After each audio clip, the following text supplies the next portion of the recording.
Hey guys, Ramsey here. Welcome to another video. Tonight we have a early impression video of a Feel Oud fragrance. It's the final fragrance from the collaboration between Russian Adam and Dmitry Bortnikov, and this one's called Sunrise and Set. Now, I don't have a full bottle, but I do have a sample very kindly sent to me by somebody who sent me the sample set. One of my perfume god people, and so you can see all samples have been dented. I have so far reviewed Oud Balsam, and I've also reviewed Oud de Grande, which is my favorite by far. And so today we're going to talk about Sunrise and Set. But first, I want to talk about my scent of the day, just briefly, because I have not done a video today. This is the only one so far, and I say so far because there might be a second one. We'll see how I feel. But today we're going to talk, well, my scent of the day, I should say, is this little bad boy from Les Indemodables, which is probably one of the strongest niche houses around out there, in my opinion, right now, releasing stuff. I have still yet to smell their patchouli. It's like their hazelnut patchouli. I forget what it's called. But now it's killing me. Now I almost have to look it up, you know? Actually, forget about it. Someone will leave it in the comments. If you're screaming at your screen right now, saying the name, I have to look it up. I'm sorry. It's gonna drive me absolutely insane. Les Indemodables. What are you? What are you? Tell me. Tell me. What are you, Patchouli? Why are you doing this to me? Patchouli Noisette.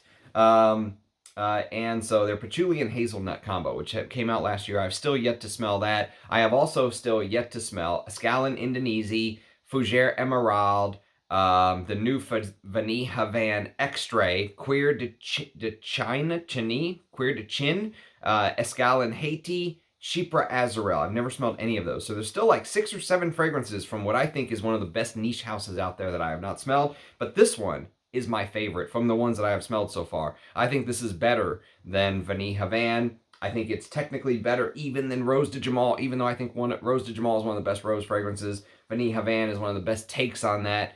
DNA of vanilla, tobacco. Of course, that tobacco vanille DNA. I think Vanille Havan is even better. But this is just, it speaks to me for whatever reason. I'm going to review this, but you can see I put a hell of a dent in this sample, this decant that I have, and I want to wear it more before I do a proper video. But this is called Oriental Velours.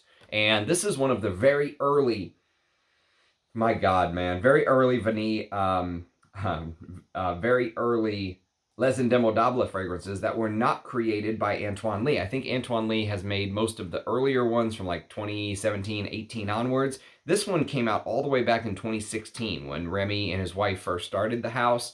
They own that L'Atelier Francois Maitrier, whatever it is, the ingredients house. And so this was actually done by Florence Foulet, who apparently is like a perfume teacher in France. Apparently she's very well known, and she's also a perfumer, of course. I guess you can't be a perfume teacher without being a perfumer, but she made Oriental Velours. And let me tell you something. This is one of my favorite myrrh fragrances of all time. The myrrh in here, to me, is absolutely stunning. It's so sort of fungal and bitter and a little bit funky, but it has that resinous with that undertone of this woody vetiver, just a tiny hint of sort of this bourbon vanilla and jasmine, but the jasmine is the Egyptian jasmine. Jasmine auriculatum or whatever it's called. It's a little different from the Jasmine Sambac or the Jasmine grandiflorum, and spruce, okay? And the spruce note in here is one of those notes that I think is really underused in perfumery. It's kind of like some of the sort of green, woody notes that are used in masculine perfumery that I've often thought were underused. If you check out my Tom Ford playlist, you'll see I reviewed Italian Cypress. Cypress is a note that I think is very underused, and spruce is another such note. And this is probably one of the best well, maybe the only myrrh and spruce combo that I know of, but it just works so beautifully. I wore it today. It was in the 30s, 40s, and 50s here in Texas, Fahrenheit, of course. And it just is brilliant. I think it's a brilliant fragrance. My favorite from Les Indemodables that I've smelled so far. and it will get a full review one of these days. Anyways, that's my scent of the day. I just wanted to share my excitement of wearing this. Every time I wear it, I seem to love it more. That opening, I think, can put people off, but I just love myrrh so much. There's little hints of cola undertone. Myrrh always gives me a little bit of this cola-like vibe, but it is just, I think Oriental Velours is absolutely fantastic. The ingredients are top-notch, and even though this Florence Foulet may not be a household name, she knocked it out of the park with this one, in my personal opinion. Okay, so let's talk about Sunrise and Set. Now, before I talk about this fragrance, I want to preface it first because I have reviewed every single Russian Atom creation that I can get my hands on. I've reviewed every single Aries Ladore fragrance that I've got in my collection. I've probably done more Aries Ladore individual single reviews than anyone else on the channel. On the channel, well, of course the channel, but on YouTube. I don't know if anyone else has taken the time to individually review each and every Aries Ladore fragrance. The reason I say that is I am a huge fan of his work, and the reason I preface this review with I'm a huge fan of his work is I am not a fan of this fragrance. Well, that's not fair. But once Russian, I am a fan of the fragrance as just the fragrance. If you just took it in a time capsule, right, and set it aside and said, Ramsey, what do you think about this fragrance? It is a good fragrance in and of itself. The problem is it's not released in a time capsule. There are other things that are happening, which we will discuss, right?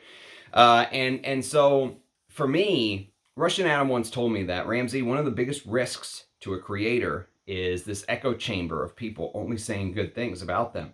That they think that, you know, YouTube is turned into this echo chamber and that it takes a real friend to say something necessarily negative. But I'm going to explain why I feel like there's some negative bits that go with Sunrise and Set. So just to preface it, I'm going to read the little blurb according to the sample. And by the way, most Aries Ladore Russian Atom creations sell out instantly. This has been on the Feel Oud website. The website is feel-oud.com. So feel-oud.com for, I don't know, 6 months now, it feels like. And all 3 fragrances are still available. The sample set is even still available. So Sunrise and Set, the top one, is the one we're going to be talking about. It is also the cheapest out of the bunch, I should mention. So Feel-Oud Sunrise and Set sells for $250. Oud Balsam, which I bought and reviewed on the channel, is $300, and Oud de Grande is $350, okay? They come in 30 ml. Here's the bottles, in case you guys are interested. It's got the magnetic cap, which I actually really like. It's got the Feel Oud logo on the top there. And so someone actually wrote me, and they said they would take me up on my offer of trading them. Because I said, man, if anyone has a bottle of Oud de Grande they want to trade for Oud Balsam, I would trade you straight up. Someone wrote me and said, yes, they'll do it. So since I don't know who this someone is, I said, okay, send me your bottle and I'll send you mine once I get it. So we'll see if he's serious about it. But I would totally do it if he says yes. Because I think Oud de Grande is the best from the 3, from the set for me. So let's talk about Sunrise and Set. Here's the blurb. This timeless, fresh, sparkling fougere composition with a touch of natural Indian oud opens to reveal the warmth of a fresh sunrise. This composition will have you looking forward to the dawn of a new day, ready for adventures. Base are slowly moving towards sunset with darker and more mysterious nuances. Sunrise and Set is a classy olfactory journey with an everlasting companion, oud. Okay, so that's the blurb. Now, I feel like I have to take a step back. For those of you who are not familiar with this brand, Feel Oud, it is the love child of Russian Atom and Dmitry Bortnikov. And the idea is that they were supposed to sort of work together as compositions and create these fragrances as a tandem, right? That Russian Atom had created his fragrances in a vacuum, and Dmitry Bortnikov created his, and that their styles never meshed together. They were very strict about not allowing their styles to mesh, right? And I was very disappointed with Oud Balsam. If you go watch my review from when I bought this, I bought it as soon as it came out, right? And Oud Balsam, for me, I was disappointed in, not because I think it's a bad fragrance per se, but because I think it smelled very similar to a previous Dmitry Bortnikov fragrance that I will review on the channel if I have not, and I don't think I have, called Tabak Dore. And the problem I had with Oud Balsam is it felt like a tamer, safer version of Tabak Dori. And I said, man, this is supposed to be like this amazing composition, and you're putting something out that smells very similar to Tabak Dori, right?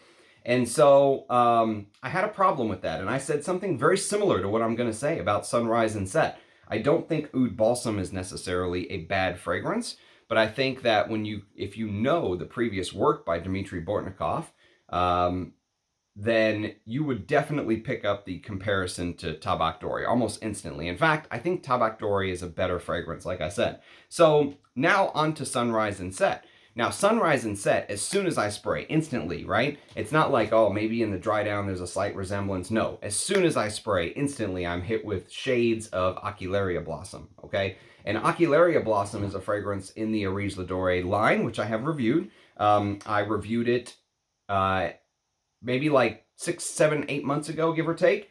But I've had it since it came out. Actually, I had a little sample vial that Russian Adam sent me even before the fragrance came out, months before. He said, don't talk about it, I'm going to send it to you, wait till it comes out. And I did. And we talked about it on one of our live streams. If you're new to the channel, I have probably 20 or 30 live streams that I've done over my time of running this channel. Some of those live streams are interviews with perfumers. I think it's some of my best work. The quality of the video on those live streams is not as good because I have a shit camera, which I do those, live streams on. But if you're interested in really hearing from the perfumer itself, Russian Adam did 4 or 5 of them. Liz Moores has done one. John Biebel of January Scent Project has done one.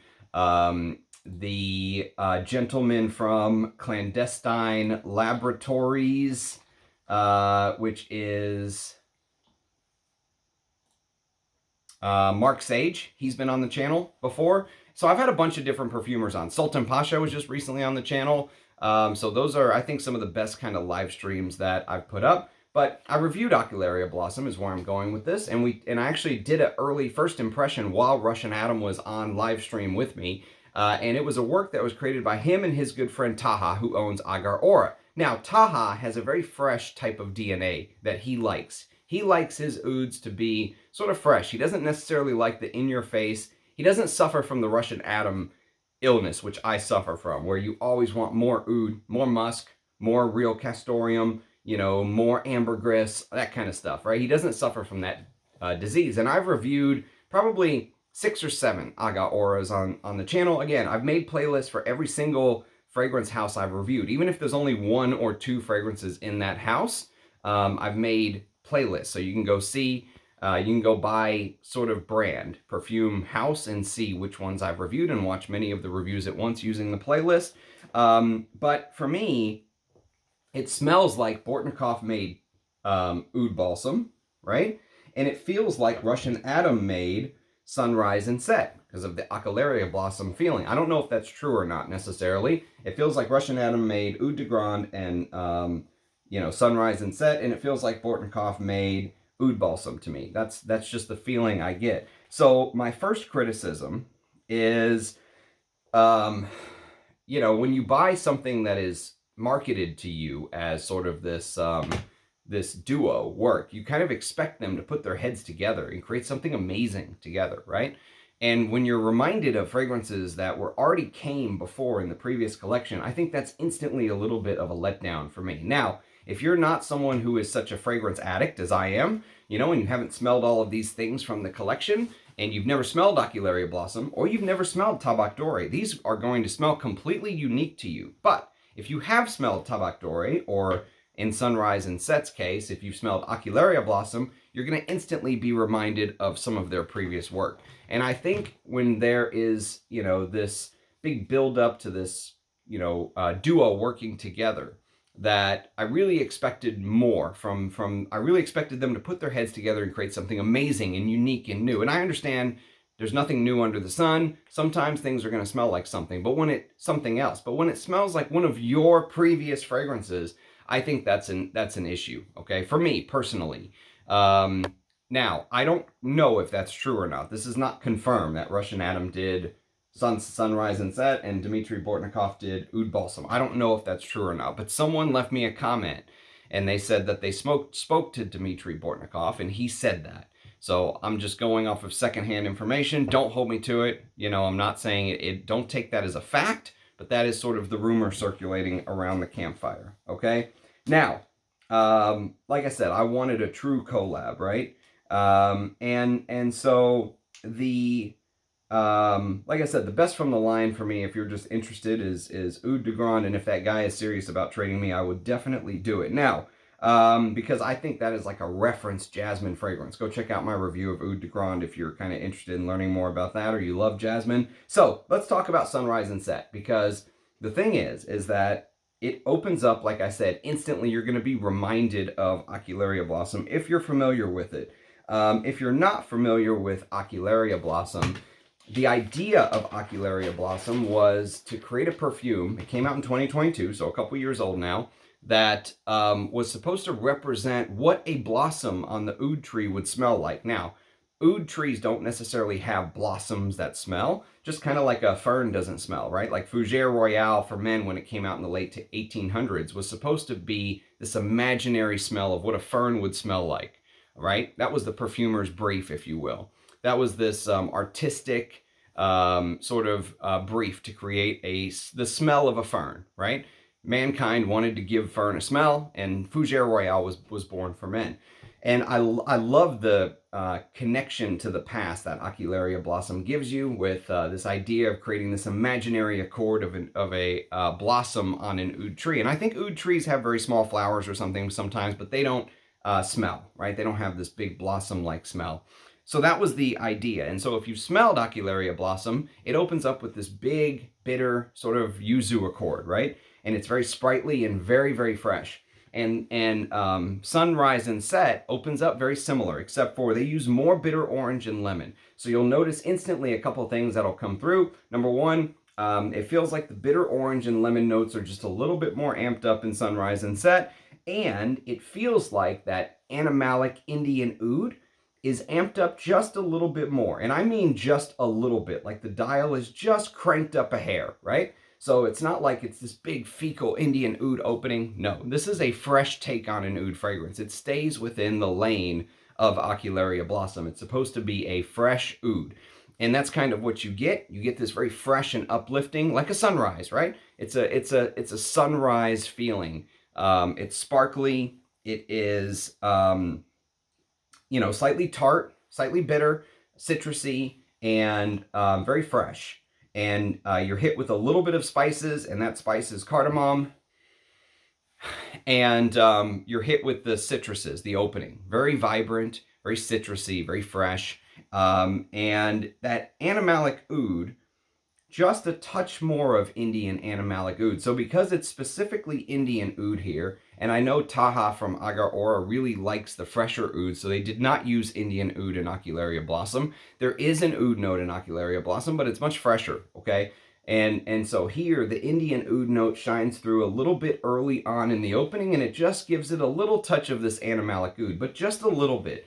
I would like it to be turned up much more, of course, but that's not the type of perfume this is supposed to be, right? And so, like I said, I understand everything cannot be new under the sun, but that opening is such a stark flashbulb, like when you look at the sun for too long or straight on it and you're not supposed to, and it just leaves that, burned image of the sun in your retinas when you close your eyes. That's a little bit what this reminds me of. It's just like this burned image of Ocularia Blossom in my mind. And I would not even be surprised if there's yuzu in here, because some of the floral bits of Sunrise and Set are almost identical to the floral bits of Ocularia Blossom. There's magnolia as the flower in Sunrise and Set. There's magnolia as the flower in Ocularia Blossom. There's patchouli in both fragrances. The extra note that is in Sunrise and Set that's not in Ocularia Blossom is iris. But the iris is minimal. It's a minimal player to me. I don't get this big lipsticky iris or anything like that, this big powdery cold iris. No, nothing like that. There isn't this chalky iris feel at all. I think it just adds a little bit of depth. It just makes the fragrance feel from being sort of a thinner, fresher style Fougere, cologne style, citrusy with a little bit of oud, and woods. The woods definitely come through as the dry down continues, but it just makes it feel a little bit thicker. You know, like the fragrance has just a little bit more depth, if you will.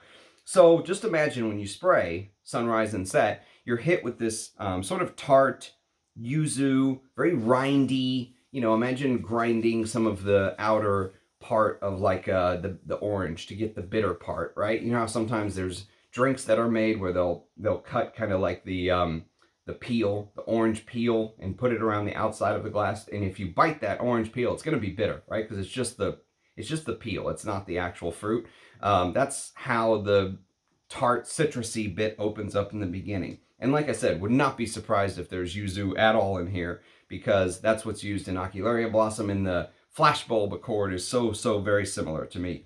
And you know, the idea they're going for is obviously this sparkly, like the sun shining. You know, just imagine the sun shining, this sparkly, fresh type of accord is kind of what they're going for.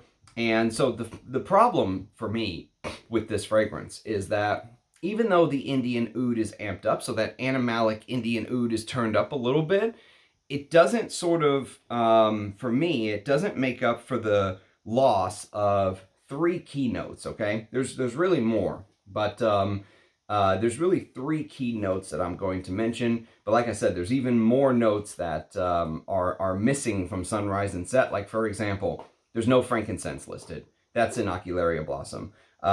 There's no propolis listed, which is a little bit like this bee hive. Like, I think propolis is actually what they feed the queen bee, but there's a little bit of that, you know, resinous, waxy honey feel. That's missing in Sunrise and Set. There's saffron. That's missing in Sunrise and Set.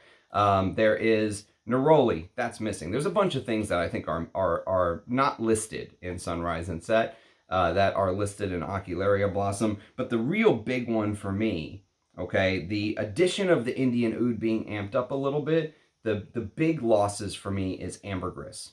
Number 1 is ambergris, because when I smell Ocularia Blossom, honestly, it feels like I'm wearing just this amazing ambergris fragrance. Even though it doesn't get a lot of love in Fragcom, and prices on Ocularia Blossom in the secondary market didn't do as well as, let's say, some of his older fragrances, or some of the recreations that he did, like Russian Musk and Russian Oud and stuff like that. And I completely see why, 100% see why. My taste is much more aligned with Siberian Musk and Ottoman Empire and those older Arige than it is Ocularia Blossom. But that being said, when I wear Ocularia Blossom, it really feels like I'm wearing this amazing ambergris-like fragrance because of the white ambergris sparkle. And you can tell they used high-quality ambergris in Ocularia Blossom. And so that freshness is enhanced by the sparkle of the ambergris that just cannot be recreated. You know, real ambergris, no matter what they say, oh, this ambroxan accord or blah, blah, blah, real ambergris is such a beautiful note. It just highlights the other notes. It's like shining a flashlight on them, you know, and enhancing them. It's like seeing them on stage under the bright lights, right? It's beautiful. True ambergris in and of itself is an absolutely lovely note. And so that's missing. So even though Sunrise and Set wants to give this sunlight type of sparkle, it doesn't do it as well as Ocularia Blossom. Ocularia Blossom has this golden cap on the top of the bottle, by the way. And I'm not huge on presentation. I love Russian Adam's commitment to presentation because, like he says, the bottles are sitting there on the shelf most of the time, right? And so they're being looked at 99% of the time and not really worn. So I understand the presentation, the value of presentation. But there is a beautiful cap on Ocularia Blossom. It's a 3D printed cap of what they would expect this Ocularia, this phantom Ocularia Blossom to feel like. And that golden color of the cap is actually perfect for the imagery of Sunrise and Set. But Sunrise and Set falls short of that ambergris sparkle that you get in Ocularia Blossom. So that's number 1 loss. Number 2 loss to me is the resinous nature of the fragrance. Ocularia Blossom has this very resinous myrrh note in here. And the myrrh mixes with the saffron in the base. And it also mixes with that waxy Malaysian propolis note, which I mentioned earlier, to give the fragrance a resinous feel. I would almost say it is a resinous perfume. It's an ambergris, sparkly, resinous type fragrance. The oud and all the other stuff is on the back burner in Ocularia Blossom. And that resinous feel is gone from Sunrise and Set. some of my favorite parts of Sunrise and Set, or of Ocularia Blossom, in this sort of, I would say, inspiration, right, is missing. It's not there. That resinous bit of the myrrh is not there. And I just talked about how much I love the myrrh in Oriental Velours, right? I love myrrh. And one of these days I'm going to do it. This is not a top 10 ranked myrrh. Someone left me a comment saying, you haven't done your ranked labdanum list. And they're 100% correct. I have not done my This Is Not a Top 10 labdanum ranked. I've done a This Is Not a Top 10 labdanum, but I haven't ranked them. And I also haven't ranked my myrrh, right? So my plan is to go back and rank these one of these days. It's going to be very hard for Where to Place stuff like this. I love myrrh, and I love the resinous feel that it gives to a fragrance, that earthy, bitter, licorice type feel. The myrrh in Oriental Velours is just absolutely stunning. It reminds me a little bit of the myrrh from Eau Sauvage 2012, which is, I think, one of Francois Demachy's best creations as a perfumer. And so that myrrh missing leaves a big hole for me in Sunrise and Set. If you smelled Ocularia Blossom and you're familiar with the work, you'll notice it instantly. I mean, Sunrise and Set dries down to something that is kind of a little bit woody, but when you take out the missing ambergris sparkle and then you remove the resinous bits, Sunrise and Set feels very flat compared to this DNA that I'm used to, right? Because the smell reminds you so much of Ocularia Blossom, but it just feels like an easier wear. Like they removed, they added a little bit of the Indian Oud, but much of the other Ocularia Blossom is removed, and myrrh is kind of a very big part of it. Sunrise and Set dries down to the cedar, patchouli, and vetiver, basically. And that undertone, that resinous undertone in Ocularia Blossom is missing. And finally, the final sort of nail in the coffin for me for Sunrise and Set is the castoreum is missing here as well. Castoreum is probably my favorite animalic note, and it is been substituted in favor of that slightly Indian Oud that's a little bit more turned up in Sunrise and Set, but it really doesn't make up for the loss of the big three for me. The ambergris, the myrrh, you could say the myrrh, saffron, propolis, because they all add to that, waxy chemical undertone, and the castoreum, finally. And the castoreum makes Ocularia Blossom a little bit more animalic into the dry down. Well, a lot more animalic into the dry down. Sunrise and Set, while it doesn't really lose that Indian Oud, that animalic Indian Oud note, it feels like it calms down substantially into the dry down, okay? And so if you watched my sort of video on Oud Balsam, you're sort of you're kind of understanding my frustration, I think, with this trio of scents by Dmitry Bortnikov and Russian Atom. That two of the three, Oud Balsam and Sunrise and Set, have such similarities to the previous works of the artist putting this together that and it's not just that they have a similarity to the works. It's that they have a similarity to the works, and to me, both of the fragrances that have similarities to the previous work is inferior. I think Tabak Doré by Bortnikov is better than Oud Balsam, and I think Ocularia Blossom is better than Sunrise and Set. So it's not like they've taken it and improved it to me. It's like it's a weaker version of the original, and that bothered me. I didn't like that. Now, again, this is just my personal opinion. But I think that and again, if you take these fragrances in a vacuum, if you take Sunrise and Set in a vacuum, it's not that it's a bad fragrance. I like it. I think it's a good fragrance.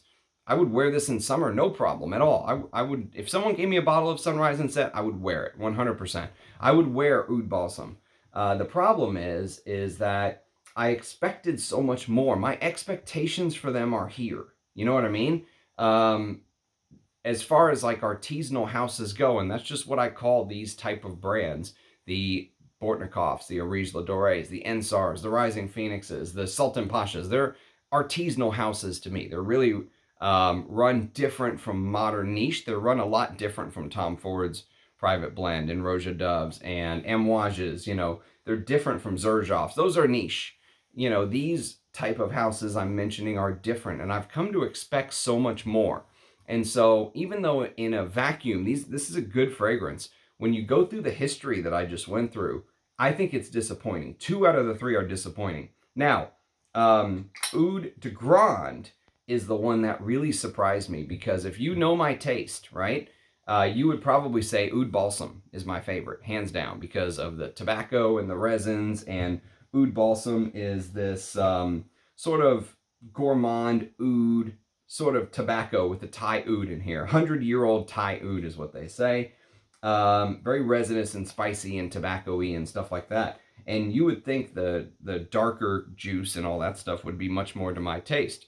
But as it turned out, Oud de Grande is the surprise for me, because I've never smelled anything like it. In fact, the jasmine oud that I smelled is, like a Xerjoff or something. You could take Alcott or one of those jasmine ouds that some of these brands tried to do, and Oud de Grande absolutely butchers it. In fact, I think it's something like 50% oud in Oud de Grande, right? And for me, the jasmine note may very well put some people off, but that jasmine note is so beautifully executed. Go watch my full review on Oud de Grande if you're interested. Again, there's a Feel Oud playlist. You can watch all 3 of these videos. But I think these 3 releases falls way short of at least my expectations. Maybe I'm putting too high of expectations on Russian Adam and Dmitry Bortnikov, but I think that they should put their heads back together, make a round 2, and truly make a set of fragrances, or even if it's just one more fragrance, make another fragrance where you put your head together. It's completely unique. You're using each of your gifts together, and it's a true sort of collaboration, if you will. That would be my advice. And so, I think this is a disappointing set of fragrances, but Oud de Grande being what it is and being so unique, it's almost like a reference jasmine for me. I think that fragrance could easily be a reference jasmine. It is, I don't think I've ever smelled a jasmine that's so spot on. And I've got some of the actual jasmine, Atos that Russian Adam sent me. I've got Jasmine grandiflorum, I've got the Jasmine Sambac, and I've never smelled a jasmine that just absolutely nails it. So realistic with that oud note. So surprisingly, even though you wouldn't think jasmine is something I love, I fell in love with Oud de Grande. So that could be the savior of this collection for me. But Sunrise and Set, I think when you kind of take them, don't look at them in the bubble and you look at them in the context of what else was released previously by these 2 gentlemen, I think that those 2 specifically are letdowns for me personally. So that's kind of my take. I know it's a negative review, if you will, but Russian Adam and his ideals should hold true. This should be a learning experience. They should learn this to grow and get better, because very few people are going to turn on the camera and say what I said today.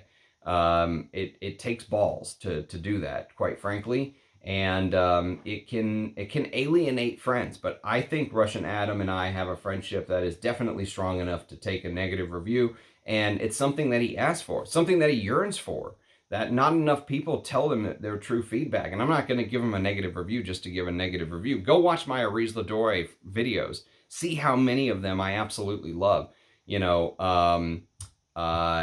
There is a Malik Al Taif is probably my favorite rose fragrance of all time. I can't find a bottle.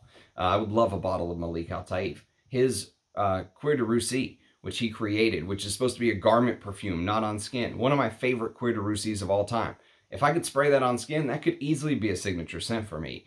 Santal Galore, probably my favorite sandalwood. But it is mixed with oud and heavier stuff. But outside of just putting actual sandalwood oil on your skin, Santal Galore is just stunning, and it's got that amazing durian note in the top, which is so unique. And so don't take this as this is a isolated incident in sort of a line of absolute hits for me. He really opened my eyes up to a side of perfumery that I was kind of blind to.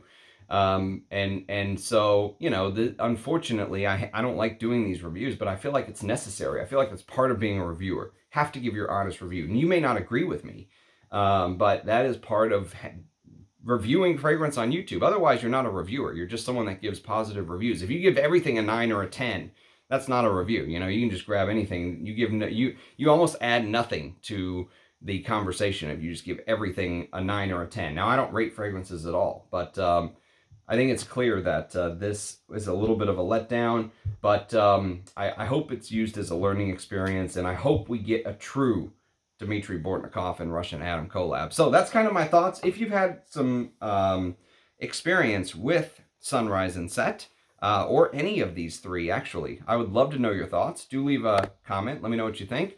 Thank you to my perfume god person who sent me this set so I could do these 3 videos. And again, there'll be a playlist so you can watch all 3 if you're interested. As always, I appreciate everyone's support. Cheers, guys, and I'll catch you next time. Bye-bye.